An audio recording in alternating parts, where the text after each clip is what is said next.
હોળીનો તહેવાર પૂરો થતાં જ મસાલા ભરવાની સિઝન ચાલુ થઈ જાય છે. હવે તો બધા જ મસાલા તૈયાર મળવા લાગ્યા છે, પરંતુ ઘરના બનેલા મસાલાનો સ્વાદ અને શુદ્ધતાની તુલે આ બજારો મસાલા ન આવે. ખરું ને? તમારું શું માનવું છે? દરેક વાનગીમાં વપરાતું ધાણા જીરું આજે આપણે ઘરે બનાવીશું, ખૂબ જ ઓછી મહેનતે અને ઓછા ખર્ચે.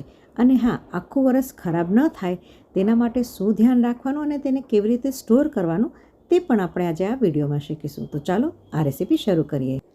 તમે મસાલા લેવા જાઓ ને ત્યારે અલગ અલગ પ્રકારના ઘણા ધાણા મળતા હોય છે, અને તેમાં પણ ઇન્દોરી જે ધાણી આવે એટલે કે ધાણા આવે તે ખૂબ જ બેસ્ટ ક્વોલિટીના હોય છે. અત્યારે મેં ઇન્દોરી ધાણી લીધી છે. તેનો કલર જે છે તે થોડો ગ્રીનિશ કલર એટલે કે થોડો લીલો કલર હોય છે. એવા ધાણા લેવા, અને સાઇઝમાં તે એકદમ નાના નાના હોય છે. એની સુગંધ અને સ્વાદ ખૂબ જ સરસ આવે છે. વજનમાં મેં અહીં 1 કિલો ઇન્દોરી ધાણી લીધી છે. હવે આ ધાણીને આપણે પહેલાં સાફ કરી લઈશું. એટલે આપણો જે ઘઉં ચાળવાનો ચાળણો હોય તેની અંદર ચોખાની આપણે જાળી નાખી અને તેને ચાળી લેશું. તેથી તેની અંદર રહેલી ઇમ્પ્યુરિટી, માટી, કચરો કાંઈ પણ જે હોય તે નીકળી જાય.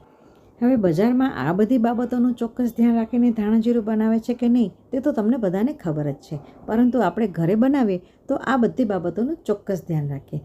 હવે જ્યારે ધાણા જીરું બનાવો ને ત્યારે જે ધાણા છે તે એકદમ ક્રિસ્પી હોવા જોઈએ. અત્યારે નવા ધાણા હોય છે ને તે એકદમ ક્રિસ્પી હોય છે.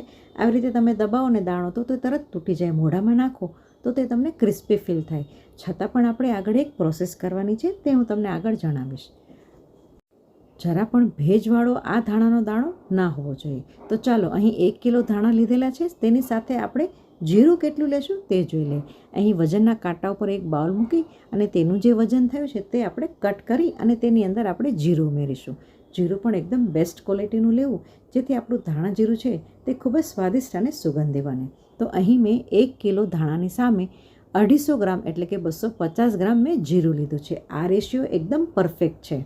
હવે જેવી રીતે આપણે ધાણાને સાફ કર્યા ને એવી જ રીતે આપણે જીરુંને પણ સાફ કરી લેવાનું છે. એટલે કે વીણી તો લેશું પણ સાથે ચાળીને પણ સાફ કરી લેશું, એટલે જીરુંની અંદર રહેલી માટી કે ઇમ્પ્યુરિટી પણ નીકળી જાય. તો અહીં જીરું સરસ રીતે મેં સાફ કરી લીધું છે. તમે જોઈ શકો છો તેની અંદર ખાસ એવો કંઈ કચરો નથી, પણ આપણી મનની શાંતિ માટે તેને ચાળવું ખૂબ જ જરૂરી છે. તો ચાલો, હવે અહીં ધાણાને મેં કડાઈમાં લઈ લીધા છે અને તેને લગભગ 4 થી 5 મિનિટ માટે શેકી લઈશું. ધાણા આમ તો નવા છે ને એટલે ક્રિસ્પી છે, પણ છતાં પણ તેની અંદર રહેલો થોડો જો ભેજ હોય તો તે નીકળી જાય, જેથી આપણું ધાણા જીરું જે છે તે આખું વરસ સુધી સારું રહે. ધાણા સરસ રીતે ક્રિસ્પી થઈ ગયા છે. તો હવે ધાણાને કાઢી લેશું અને એ જ કડાઈની અંદર આપણે જીરું પણ શેકી લઈશું. હવે આ જીરુંને પણ એકદમ બ્રાઉન નથી શેકવાનું, એટલે કે બદામી રંગનું નથી શેકવાનું. ફક્ત 2 થી 3 મિનિટ જેટલું શેકવાનું છે, જેથી તેની અંદર રહેલો જે મોઇશ્ચર કે ભેજ છે તે નીકળી જાય. થોડું ગરમ થાય ને એટલું જ આપણે શેકવાનું, 2 થી 3 મિનિટ સુધી. હવે બંને વસ્તુને ફરીથી આપણે ચાળવાની છે.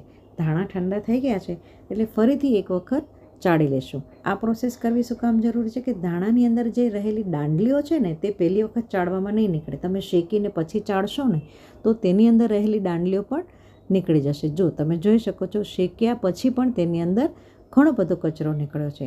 એટલે આ પ્રોસેસ 2 વખત કરવી ખૂબ જ જરૂરી છે. હવે ધાણા અને જીરું બંને મેં ચાળી લીધા છે, તેને આપણે મિક્સ કરી લઈશું. તો ધાણા જીરુંનો રેશિયો તમને ખબર પડી જ ગઈ હશે કે 1 કિલો ધાણા અને 5 કિલો જીરું પરફેક્ટ રેશિયો છે. તો ચાલો હવે પીસવાની શરૂઆત કરીએ. આપણો જે મીડિયમ જાર આવે ને મિક્સરનો, તેની અંદર આપણે ધાણા અને જીરું મિક્સ કરેલા છે તે ઠંડુ થઈ ગયા પછી જ પીસવાના છે, તે વાતનું પણ ધ્યાન રાખજો. હવે તેને આપણે બારીક પીસી લેશું. તમને જેટલું બારીક જોઈએ તેટલું તમે પીસી શકો છો. અહીં એકદમ સરસ બારીક પાવડર તૈયાર થઈ ગયો છે ધાણા જીરુંનો. જુઓ કેટલો સરસ દેખાય છે. તો હવે આ ધાણા જીરું તૈયાર છે, છતાં પણ આપણે તેને એક વખત ચાળી લેશું. તો આપણી ચાણીની જે સૌથી બારીક કાણાવાળી જાળી હોય ને તે લેશું, તેને ફિટ કરીશું અને આપણે પીસેલું જે ધાણા જીરું છે તેને આપણે ચાળી લેશું. તમે ચાળ્યા વગર પણ ભરી શકો છો જો તમને થોડું કરકરું ભાવતું હોય તો. તો અત્યારે હું ચાળીને ભરી રહી છું. ઘણા લોકો આ ધાણા જીરું પીસતી વખતે તેની અંદર ખડા મસાલા નાખે છે, એટલે કે તજ, લવિંગ, તમાલપત્ર, જેથી આ ધાણા જીરુંનો સ્વાદ છે ને થોડું ગરમ મસાલા જેવો આવે. તમને જોઈએ તો તમે એ બધી વસ્તુ શેકીને ઉમેરી શકો છો, પરંતુ મને તો ધાણા જીરું પ્લેન જ ગમે. તો જુઓ, ધાણા જીરુંનું ફર્સ્ટ બેચ આપણું પીસાઈને તૈયાર થઈ ગયો છે. આવી જ રીતે આપણે બાકીનો પણ કરીશું. મારા આખા ઘરમાં ધાણા જીરુંની ખૂબ જ સરસ સુગંધ આવી રહી છે. એકદમ પરફેક્ટ બન્યું છે. બાકીનું ધાણા જીરું પણ આપણે એવી જ રીતે પીસી લઈશું. મસાલાને કેવી રીતે ભરવા એટલે કે કેવી રીતે સ્ટોર કરવા તે પણ આજે આપણે શીખીશું. ઘણા લોકોની ફરિયાદ હોય છે કે તેના મસાલા ખરાબ થઈ જાય છે, એટલે તેની અંદર નાના નાના કીડા પડી જાય છે, ધનેડા પડી જાય છે. તો આજે આપણે તેને કેવી રીતે સ્ટોર કરવાનું છે તે પણ શીખીશું. તો અહીં મારું બધું જ ધાણા જીરું પીસાઈને તૈયાર થઈ ગયું છે. જુઓ કેટલું સરસ લાગે છે. હવે ધાણા જીરુંને આપણે વજન કરીને જોવાનું છે કે કેટલું બન્યું. તો અહીં જારનું વજન જોઈ લો તમે, 164 ગ્રામ છે. આપણું ધાણા જીરું ખરાબ ન થાય તેના માટે પિંક સોલ્ટ વાપરું છું. તમે કોઈ પણ પ્રકારનું મીઠું ઉમેરી શકો છો. તળિયામાં સૌથી પહેલાં મીઠું એડ કરીશું અને પછી આપણે ધીરે ધીરે કરીને એક થર એટલે કે લગભગ 6-7 ચમચા જેટલું આપણે ધાણા જીરું ઉમેરીશું. ઉમેર્યા બાદ તેને એકદમ દબાવીને ભરવાનું છે. તેની અંદર બિલકુલ ગેપ ના રહે. થોડી પણ હવા રહેશે તો આપણું ધાણા જીરું ખરાબ થઈ જશે, તે વાતનું ચોક્કસ ધ્યાન રાખવાનું છે. એટલે ખૂબ જ પ્રેશર આપી અને આ ધાણા જીરું દબાવીને ભરવાનું છે. તમે જોઈ શકો છો ચમચા વડે હું એને કેટલું પ્રેસ કરી રહી છું. બિલકુલ તેની અંદર એરનો ભાગ ના રહેવો જોઈએ, આ વાતનું ખાસ ધ્યાન રાખવાનું છે. એટલે આવી રીતે તમે ધાણા જીરું ભરશો ને તો તમારું આખા વર્ષ સુધી તમારું ધાણા જીરું એવું ને એવું રહેશે, ફ્રેશ રહેશે, જરા પણ ખરાબ નહીં થાય. મારા મમ્મી અને મારા સાસુમાં આ જ રીતથી મસાલા ભરતા. આખું વર્ષ મસાલા એવા ને એવા રહેતા. હું પણ એ જ રીતથી ભરું છું. બોટલ અડધી થઈ જાય ત્યાં સુધી ધાણા જીરું ભરવાનું અને ત્યારબાદ ફરીથી આપણે થોડું મીઠું એડ કરીશું. મીઠું ઉમેરવાથી તે પ્રિઝર્વેટિવનું કામ કરે છે અને આપણા મસાલાને ખરાબ નથી થવા દેતા. કોઈ પણ પ્રકારના પ્રિઝર્વેટિવ વગરનો આપણો આ મસાલો તૈયાર થઈ જશે. જો અડધા સુધી ભરી ફરીથી આપણે થોડું મીઠું ઉમેરીશું અને ફરીથી સેમ પ્રોસેસ આપણે ફરી વખત કરીશું.